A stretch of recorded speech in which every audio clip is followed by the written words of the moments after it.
Wendy, I have to ask you, how's Yogi? Oh, Yogi. He's so okay. He's amazing. He's my little baby, born Your fur April, baby. my fur baby. He just celebrated his 5-year birthday. He's a long-haired dachshund. He is the cutest thing in the world. And I say that very personally because, every once in a while, audience, I get to have a guest on the show who I not only admire professionally, but happen to know personally.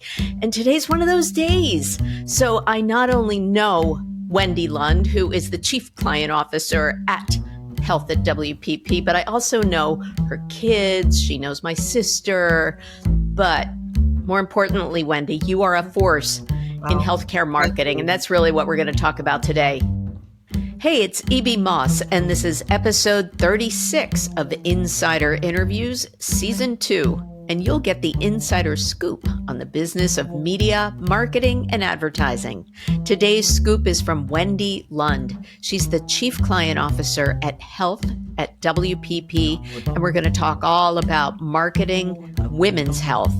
Now, Wendy and I go back a long ways, but she has been a powerhouse for even longer, from leading GCI Health for over a decade to her current role at WPP. And in between, she launched a groundbreaking women's health initiative at Organon and led her own podcast. She worked at Planned Parenthood and, with my sister, at National League for Nursing.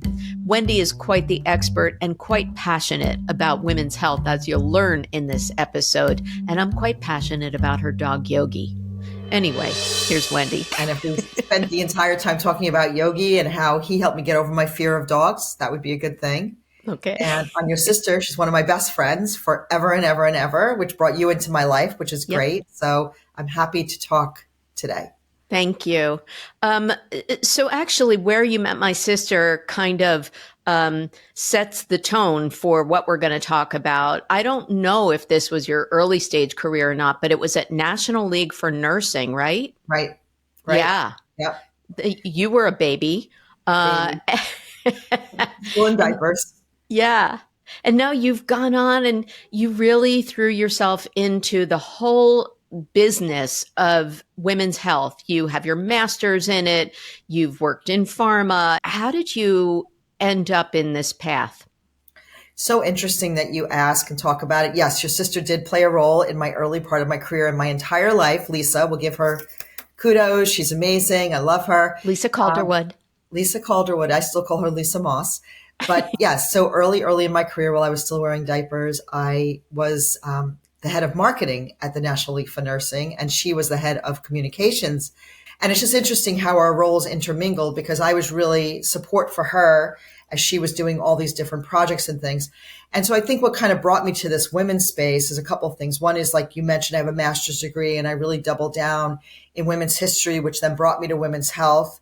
And then also the fact that women make up the majority of nurses. So I felt like as we were fighting for nurses, we were also fighting for women.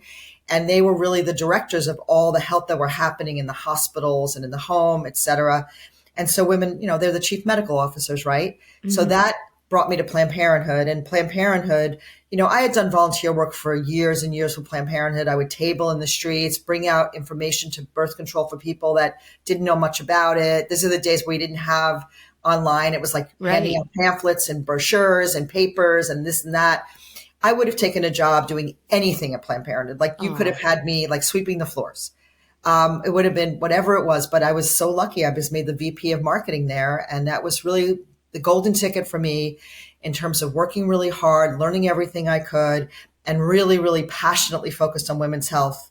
That kind of gave me that start. So Lisa was definitely a step into that because she and I saw the world the same way. We got pregnant at the same time. We had our first babies. Your lovely. And they are now besties, those two babies, my nephew and your daughter. Well, the little babies, the bigger babies, not as, they're doing their own thing. But our little babies, yes, they are inseparable little babies. They're adorable. Well, you just came back from South by Southwest, and you wrote on your LinkedIn that there were 3 key themes that really stood out there. And at those sessions, what jumped out around women's health for you were innovation, information, and imperative. So I figured that, Wendy, we would bucket our conversation around those three things. And Mhm. you being you and innovating ever since the early Planned Parenthood days. I want to start with innovation. Um, Now, this is also a B2B podcast. So I want to talk about one of the things that you said, which is, and I'm going to read this, that you said women's health is an investment opportunity, not just a cause, and women deserve new treatments and technologies that it just makes good business sense. Tell me about that and all of that. Yeah, no, thanks for reading that back. So, innovation is so critical in the women's health space. For years and years and years, women have been left behind. We've been underdiagnosed, underrecognized, undertreated, under whatever. And, now is a really interesting time for women's health, and that more and more people are taking note of it. So if some of the organizations that I've worked with and kind of been party to, there's so much innovation going on in these organizations. Last week, I had dinner with somebody who has created a product around neuropathy for women who have had breast cancer, right? I mean, this is a big issue for people that have cancer, Yeah. not just women. And getting the funding is next to impossible. It's so tough. And there's so many things going on out there that really deserve this kind of funding. So my call to action, I guess, is to the business community and to the investment community to see these innovations as something that's not just going to be kind of a one and done, but something that will be here for the long term that could revolutionize the way that we really support and treat women across many conditions, many diseases. So this is a big, big area for me. And the other call out I'll have is I had a meeting a few weeks ago with a major consumer brand, and I had this massive aha in the middle of it, because these consumer brands that are focusing on fitness and wellness and self-care for women, they also have a huge opportunity to bring innovation to life for women around mobility and other issues where women are really struggling and suffering as they're getting older. Menopause, huge issue, right? In terms of where there could be huge innovation. So my hope and my goal is that we don't allow our environment around us to set us back, but actually to propel us forward so that we can really push those in the business community to focus on innovation, and not just for innovation's sake, but for the sake of women and their future. Thank you. I think thank you on behalf of all women too, especially during Women's History Month, I should say. Yeah. So let's drill down a little bit about some of the biggest opportunities for innovating in women's health. If we talk about fitness, nutrition, health care, pain management, what are some of the businesses or the business opportunities that companies might be overlooking? I think they go across everything. So, there are opportunities, like you just said, mobility, pain, menopause, birth control. Like, when's the last time we saw a new birth control method come out? I think it was the pill going over the counter a year ago, right? Are women engaging with that? Are they embracing that? Are companies willing to kind of take the next step in terms of women and birth control and what's next? Fertility, right? That's had a lot of innovation in the past few years, where it's gone from challenges around diagnosing to actually being able to test by, saliva, et cetera, et cetera. Diabetes, with CGMs and the focus there in terms of how to innovate around those, get more people wearing them. Even things like glucose management systems that exist now that didn't exist in the past for people like you and me who may not be pre-diabetic, but who really want to understand and manage glucose. So the list is kind of endless. There are thousands of these smaller innovations sitting out there. And what we need to do is elevate them to the importance that they need to be, so that companies, pharma companies, med tech companies, diagnostics companies take this really seriously and do something with this. Because you have worked at a communications agency promoting healthcare. Certainly, you've been at WPP, Organon, WPP. So you've seen a few sides of it, including on the pharma side. What about mainstream companies? How can they support promoting awareness of women's health issues and innovation? I think, there's probably three opportunities there. One is obvious, which is seeing these innovations and acquiring them, right? And taking being able to scale them, because these smaller companies don't have the scale to be able to deliver them to where they want to be. So that the acquisition piece becomes a real interesting positive for women in general. The second piece is obviously investing, right? Just putting those investment dollars and encouraging others to invest in these companies to help them grow. And then the third, which I know we're going to get to, is around information. The Yeah. more the companies can really talk about these areas, some of the companies lately, one of the things they've done a fantastic job on, and I feel like we're going to see more of that in the next few months, is around hot flashes. Most women, up to now, went through menopause with very little information. They had no idea what a hot flash was. They were very embarrassed by these things. It stopped them in their personal life and their jobs, et cetera, et cetera.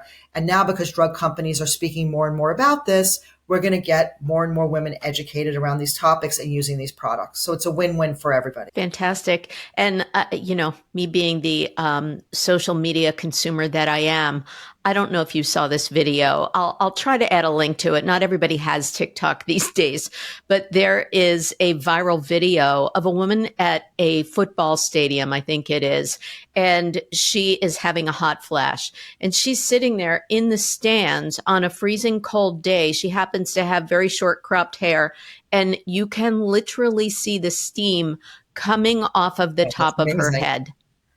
So there's so many out there like that too. And celebrities now are talking about this. But at the end of the day, just to kind of pivot to communications for a minute, which I know we're on innovation, when we did research last year called Health on Her Terms, what we found is that while women love celebrities and the fact that they're coming out and talking, they really want to see people like you and me talking about this and sharing what they have and haven't done to manage these kind of symptoms and conditions. Yes. Better living through sleep aid is my approach. So when you were at Organon, I want to talk a little bit about innovation. You launched a podcast there. You certainly appear on podcasts. And you also spearheaded a big PSA campaign for World Contraception Day. What did you learn about trying to create breakthrough moments, about innovating in healthcare communications through projects like that? I am, first of all, so grateful to the CEO of Organon and everyone who was there and my team for what we were able to accomplish over those 2 years in the middle of a launch, in the middle of COVID, where, we were very limited in what we could and couldn't do. And we really kind of put a whole new lens on it. So the first thing was around listening. So what we found through our research was that women were doing a lot of talking, but nobody was really hearing what she was saying. And when we went out, when we launched, and we said, tell us one thing you'd like to see happen in women's health, we got thousands and thousands of responses, and some of them were so simple, like, back to menopause, like managing menopause, or thinking about menstrual pain, or things that were just simple that still in 2023 or 22, when it was, still had no cures for these things, still had no treatments for these things. So I think the biggest learning I had, and I've really carried that back over to the, holding company and agency side, is listening to our audiences and really understanding their needs and putting patients at the center. And maybe it's not even at the center, but it's at the forefront of everything we do. Mm-hmm. And I think that sometimes gets lost in the melee of trying to do, healthcare marketing, because we're so regulated and because, everything's about how to stay within guidelines versus how to make sure that people are engaging with content and understand the content, and then that they feel that they have a voice to tell someone else. Yeah. So, appreciate you asking about all that. Every single one of the campaigns we did was very successful. The team was amazing in terms of how we, to your point, used social media very, very extensively, but we did it all within compliance, which was the best part. So, well, I've always found or felt that podcasts would be a good opportunity for staying within the compliance of pharma, because you can have show notes, you can link to things from the content. And I know that disclosures can take up, 40 minutes of a 45-minute podcast if it has to be verbalized. So what are some of the challenges and opportunities in media channels for healthcare messaging? So what I loved about our podcast was that it was 100% focused on what the needs were of women that we had identified previous to, and we got experts on that people had very little exposure to. So that was a real plus. And I think the number one learning was no politics, no products. So that kind of took all of like the legal regulatory piece out of it and made it easier. And then really for me, as you are an amazing podcaster, but me learning that it's more about the listening piece than the talking piece. So, it in many times where I wanted to have a conversation, we could, but mostly I really wanted to take those 20 minutes with the person I had on as my guest and make it their time, not about my time. So, excited about, what we can do in the future with this. I still think there's a lot of legs to do with this, especially with what's happening down in Washington and how we can really help marketers understand what's happening right now with the administration so that they can maintain their great grit and their understanding and their excitement around doing healthcare marketing. Fantastic, Wendy. And I will sing your praise for one more second before we move on deeper into information as the second bucket. But you are up for an award. This will publish in March of 2025. And I think in May, you're going to receive the Pinnacle Award from MM&M for all of the fantastic impact you've made in healthcare marketing. So I wanted to talk about that and congratulate you. Thank you. I appreciate it. So that's on the innovation side. On the information side, paging Dr. Google. Back to some of the challenges. Do you think that social media is a help or a hindrance for moving awareness and information about women and women's health forward? Definitely both. I think, on one hand, it has expanded and exploded the amount of information women have available to them, which they really needed.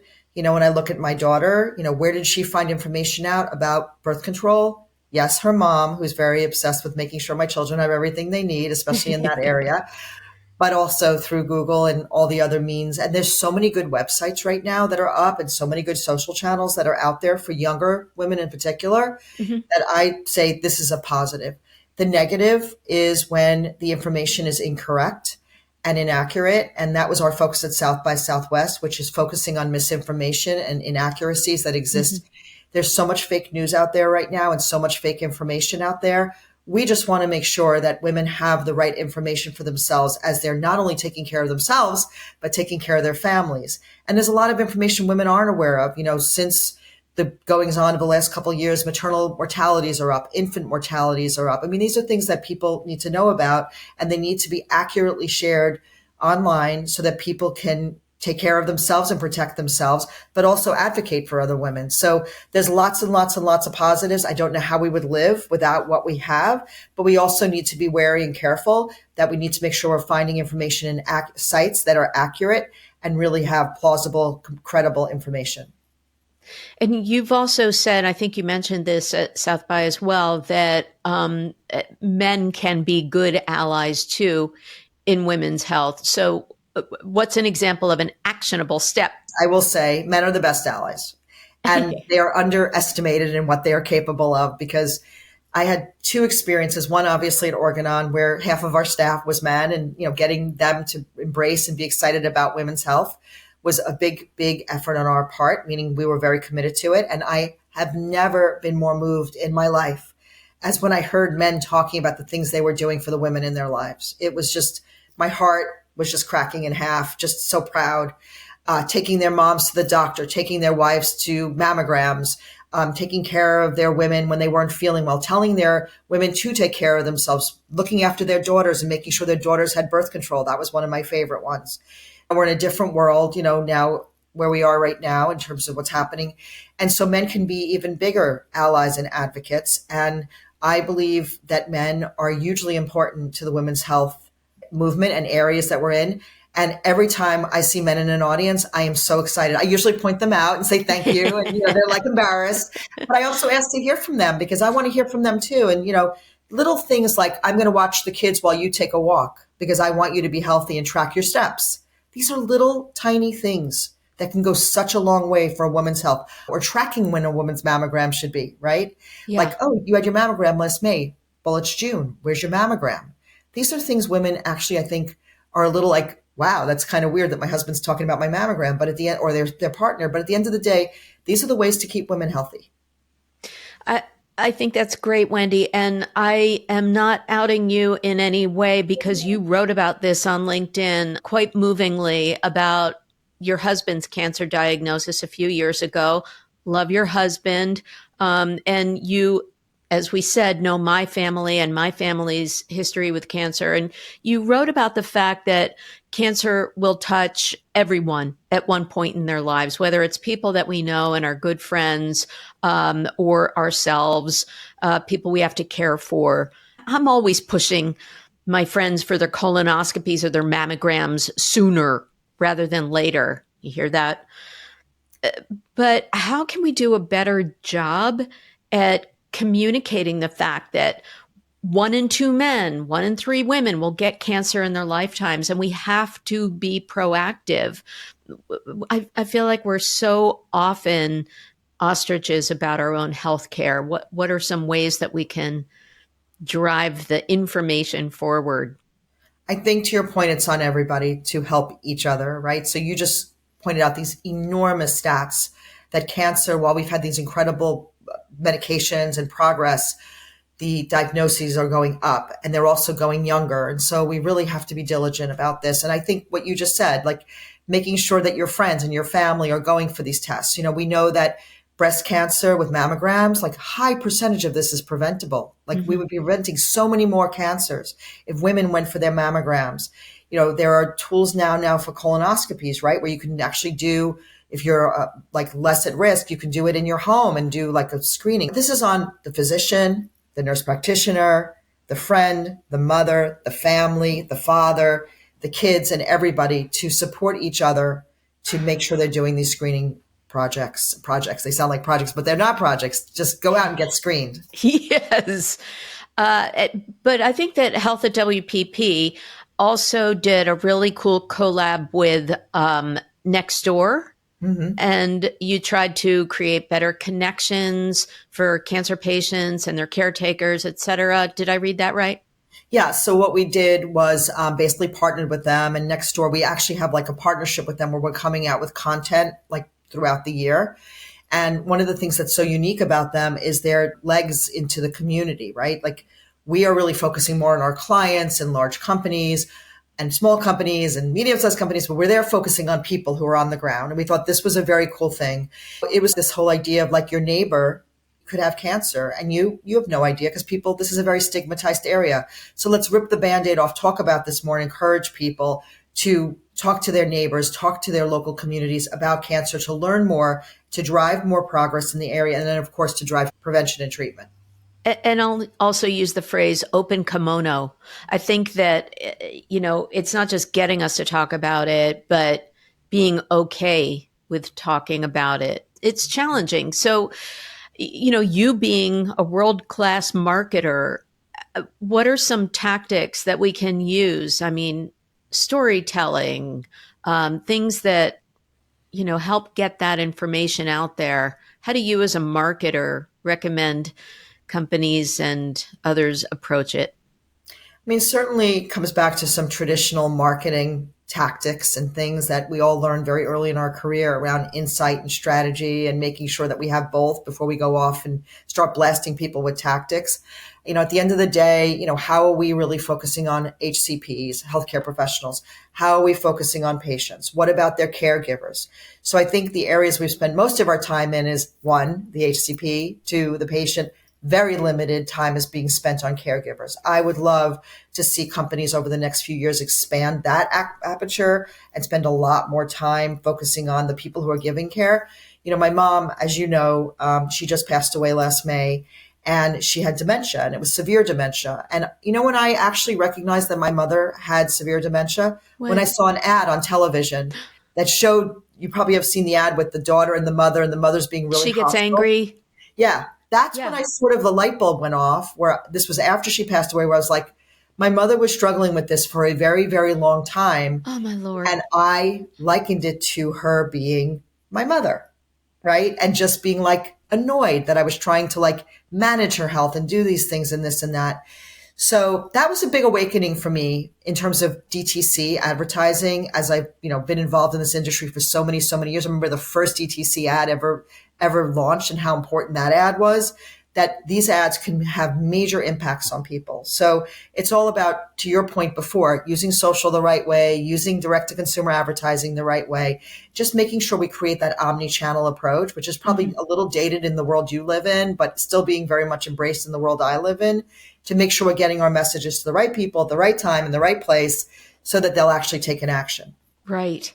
Back to my sister, she works in patient education, and what they have to do to help the doctors better communicate to the patients in a way that's clear, tangible, encourages them to take action, or what you read on, your medical device when you're at home and you're trying to figure it out. Right. So all of that messaging is just so important. And I loved your example. I'm sorry for your loss, but I loved the example of, how we can learn.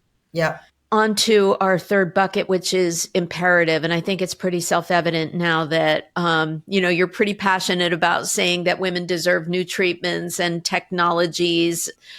Are there other business opportunities in women's health? How can, a quick service restaurant or a automotive company, how can more companies get involved in messaging around women and health? I always say health is everywhere and everyone cares about their health, right? At the end of the day, yes. It's everything, right? So those companies that you just mentioned, whether it's food or whether it's CPG, they have an enormous role to play. And they have a little bit of an easier role to play because they're not really pushed in by guidelines and, legalities. I mean, legalities maybe, but they can really do so much. I mean, if you think about they can't push a drug without compliance talk, but they're not going to do that. Yeah. So you think about a restaurant, right? And people are struggling and suffering so much with immunology issues today and inflammation. When you do an inflammation-free menu, and I bet you people be flocking there, or diabetes-free menus. We did that years and years ago for a client. And people love this, because of the food. We did a food truck that was a diabetes food truck. People loved it. So food, I think, especially right now, with everything happening in the world, with, the culture we're living in, I think having those food opportunities, 100%.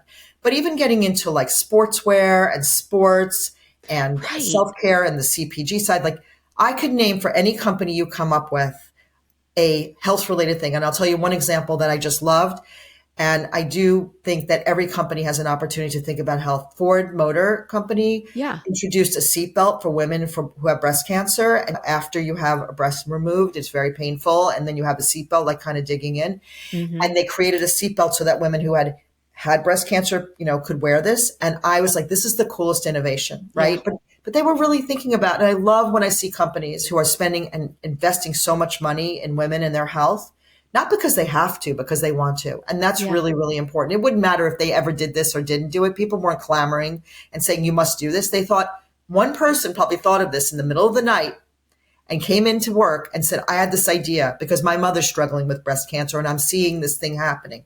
And it gets back to the traditional thing, EB, which is insights are everything in our business. And having those insights around patients is so critical. So my imperative, what I meant by that was, one, companies need to stand up. This is a critical time for companies to be in the camp of women, whether it's coming out with new treatments, whether it's making sure their HR policies are up to snuff in terms of what women need around all of their reproductive and women's health needs. But at the end of the day, everybody has a role to play here. And I really hope that, people will push forward and not just sit back on their heels hoping that someone else is going to do it. So that's the imperative. So apropos Ford, one other thing you said is change won't happen unless we actively drive it, and we can't afford to wait. Wendy, thank you so much for all of this wisdom. You dropped on us the info, the imperative, the innovation. I just love talking to you, whether it's at a family gathering or here on the podcast. Thanks so much for joining.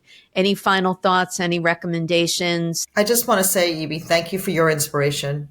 I really appreciate it. Thanks for having me here. I adore you and your family. And it's just been a lifetime doing this, right? So it's just something that I'm going to continue to do till I don't need more, which probably will be never. And it's just so great to know that there's so many people that feel the same way. And we all have collectively an opportunity to make a difference. Thank you, Wendy. Well, I hope you got some good insider scoop from this episode of Insider Interviews with me, E.B. Moss. If you enjoyed this content, please feel free to buy me a coffee at buymeacoffee.com/mossappeal. If I can help you with your company's podcast, please find me at mossappeal.com. And I hope you'll follow Insider Interviews on social media and let me know if you have a question or a suggestion for a next stellar guest in media, marketing, and advertising. Speaking of stellar, my theme music was composed and performed by the incomparable Grammy-winning John Clayton. Thanks again for listening.